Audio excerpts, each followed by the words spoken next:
So we're here to talk through this Fillomino symmetry puzzle by John Bulten. It has some challenging constraints, almost constraints you learn by just playing with the puzzle and thinking through what are really the limitations. But things to note, obviously this single 2 stands out and it's going to be something that distinguishes this corner from the other 3. The rest of the pattern otherwise is quite symmetric. And most important, and this is something that comes up in a lot of symmetry puzzles, it certainly is a case in Fillomino symmetry, is the odd clues are much, much more important or more telling than the even clues, and for 2 reasons. The first is an odd clue will always have a single cell as a center point. An example will just say is the cell I circled. The second thing besides the center point, all other cells will be mirrored across, and what ends up happening is the dimensions for a bounding box will be odd, both dimensions, both the length and width. So you're not going to have something that's just one tall with a grid 19 wide, but what it really means is a Fillomino shape will fit within a 3x7 box. So say for instance this, or a 3x9. It can also fit within a 5x5, but 5x7, 5x9, 7x7, so on. There's not going to be an even dimension for this kind of bounding box. And one way to think about the grid at the start, and this is the one that kind of informed me the most about the constraints of the puzzle, was to map out, instead of the 3x7 bounding boxes that are pretty natural for 19s, and leave behind this 16 cell region in the center. You'll see that in a 3x7 rectangle there's a very easy 19 Fillomino shape, and that's the one that besides the center cell, any cell that you could take out along the border would allow a Fillomino to exist. Because a clue is already sitting in one cell, if you take away the partner cell, make that a 1. This is a way a 19 can sit in the grid. This is over here a way a 19 can sit in the grid. This over here is a way the 19 can sit in the grid if we just carve out these corners. Down here that doesn't work, so there's certainly something. This is not a 3x7 region over here. The rest can kind of fit, except I guess we should comment, this would have a 19 Fillomino touching another 19 Fillominos. That itself will be an issue. But you get the sense that we're not going to have 4 19 regions in this puzzle. We need to have at least 2 of the 19 subgroups, as say this 19 group, that group, that group, or that group. 2 of them come together, maybe more of them come together, and that's what we have to explore next. Again, when we do this exploration, it will be key to remember that we're going to need to have an odd bounding box for any of these combinations, and also have a center cell, and all parts of the Fillomino will be mirrored across that center cell. So the situation I'll look at is this group with this group. This will be the same mirrored kind of logic of this with this, or this with that, or anything else in the grid. But you can view this one of 2 ways. Either this comes up on the right side, touches those cells, or it comes up on the left side and touches these cells. But let's keep in mind there needs to be a center cell somewhere between these groups. If this touches this group, there are at least 8 cells tall here, so we're going to get some size box that's at least 9 tall, and we're going to have it either be 3 wide or 5 wide. But if it's connecting these with these, the center cell has to be at least in one of these 4 locations. If it's 3x9, these are really the only options. If it's 5x9 or 5x9 like this, these are the only options, and it's unlikely to be much larger than that. At least that would require all these to come together, and you can see by a kind of count of the smallest rectangle that combines them, you can't get all of the 19s together. You can get maybe 2 of them together. If this is a center cell, this 19 clue comes and maps to that. If this is a center cell, then what you'll see is that these clues,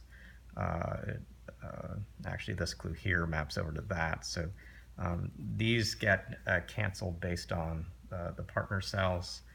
Let's say a cell like this is the center cell. Well, now we can, map these in. We can map this clue is problematic. So this is really the only center cell that can work. If these come together, that's going to put these clues there, put these clues up here, and the natural shape looks to be a 2.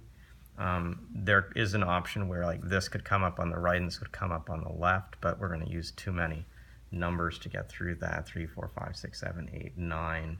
We sort of have to use just this space to get to the center place, and even so I think it's too many cells. But let's take the kind of extreme case and see that besides this having too many numbers to be a 19 clue, there's also no room for the 16 to sit. That when we've wrapped around the set of clues, we've isolated the 16 in the grid. It has 15 cells. It can't take an extra here because it's blocked over there. It can't take anything else. So the long and short of it, and I'm sorry this isn't a convincing logical proof, in some of our puzzles it's not always going to be the case, but you can see from canceling these centers, all 4 of the cells as being impossible, that the 19 pairs don't come just across, don't come just up top. So we're left with really one other pairing scenario, which is going to be the diagonal pair, either this pair or that pair coming together. With this pair coming together, we leave 2 groups. That seems okay. With this pair coming together, we're going to isolate a 19 down here. And remember, we said at the start, this 19 doesn't have a natural space to fill. The 3 by 7 that works elsewhere doesn't work for this one. So there's really only one diagonal option that makes any sense, and that's these coming together. That now very quickly forces these shapes as the only possible shapes for the 2 19s that are not coming together. And this actually gets us a lot rather quickly.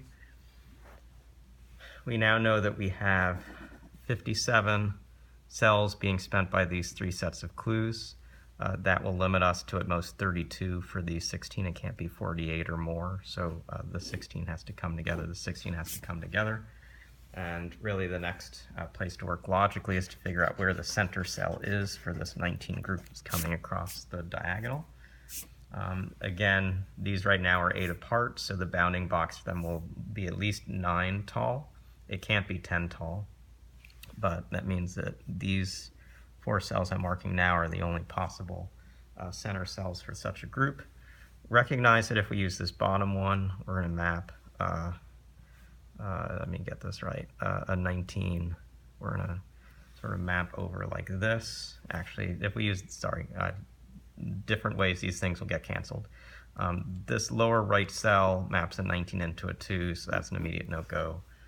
With this cell, 19 gets mapped over here, and that's touching a 19 Fillomino, so that's a no-go.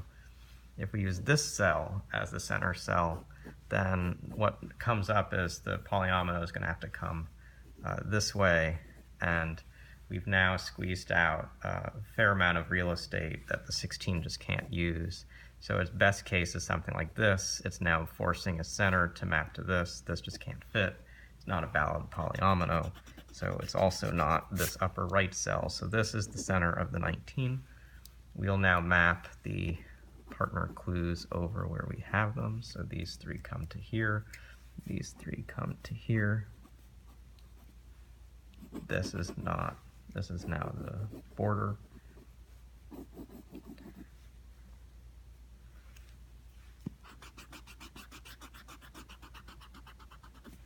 If this is the center and the 16's connecting as we saw before, we're going to have the first vertical like this. This needs at least one more, so we get this marked in the grid. And what we will start to see is that this 16 is going to be somewhat squashed for space. There are actually 4, 7, 9, 11, 13, 15, 18 cells here marked. 16s need to have, or any even clue needs to have, I guess, kind of paired centers. A center can be like here or up here, but we see this is 7 tall, so the natural pair for a 16 is here, and let's just map the paired cells up where we can. We get cancellations of borders, and effectively only those 16 cells will work for it. Having marked off this corner cell here, we now see the 19 comes down one more straight before doing anything. This is a solid wall. We actually have marked a total of 9 cells up above, 9 cells below. With this, we have 19 actually in the grid. So I'll just close off this whole shape. Got one there. Now we have to deal with this 16. Again, we're going to try to find its center, and the center is going to be on some edge. It obviously can't be this high. It can't be this low, because in this case it would be taking off the grid, so the center is right there. Having found that center, we can quickly put the match clues into the grid. This needs to take at least 4 more cells off of this side, so it's going to need to take this 16 to get there. It needs to take this cell. This cell is unreachable. It needs to take at least 2 more, so it needs to take this cell. We now hit over here where it can't go off the grid, so it's going to come back and take this. That closes off a 16 group, and we're left just with this corner to resolve. And here you just have to do, remember this is a symmetry puzzle, and also that there are certain limitations. The 2 comes up, it's putting another 2 group right to its left, so this is like this. You might say this could be a 3 or a 1, 2. Well, a 3 would be bent, and that's not fitting the symmetry rule, so this has to be 1 with 2. The one right there, this is 2 and 2. And we found the answer, the single answer to this hard puzzle. Didn't get there entirely by logic, at least not at the start, but we learned about the constraints. We learned about thinking how odd clues work, and particularly the bounding boxes around them.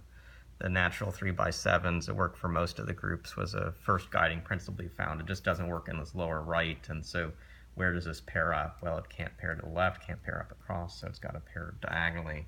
And that split the grid enough that we could do the rest by logic, again finding the centers of these groups being pretty critical to it. So hope you learned something in general about symmetry puzzles. I know this is a sort of oddball puzzle, pretty interesting kind of solve. You're not going to run into exactly this kind of puzzle again, but sort of how you manage unclear constraints but slowly learn by testing the puzzle. This is a Saturday challenge that really will give you that kind of experience. So hopefully you enjoyed it. If not, well, we'll have other puzzles in the future that you'll enjoy more. So we'll see you again soon.